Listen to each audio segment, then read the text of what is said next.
Welcome to the channel.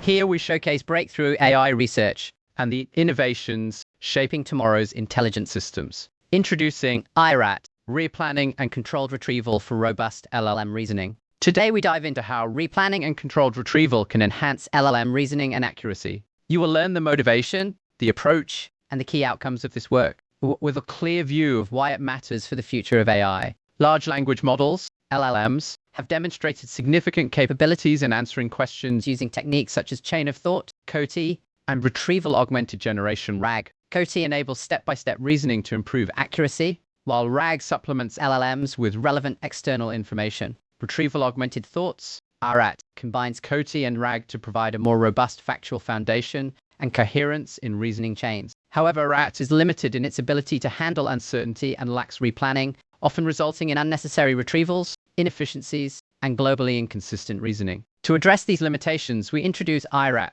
a novel reasoning framework that enhances iRAT through retrieval control and replanning. iRAT dynamically evaluates uncertainty in initial responses, employs controlled and filtered retrievals to obtain only the most relevant context, revises thoughts to align with new content, and uses replanning to correct previous thoughts. Evaluations demonstrated that iRAT outperforms RAT in HumanEval, MBPP, and GSM-8K datasets, while reducing retrievals by a considerable amount. Links are in the description below. Thank you for watching. Please share your thoughts in the comments. If you enjoyed this video, please like the content and subscribe for more AI research insights.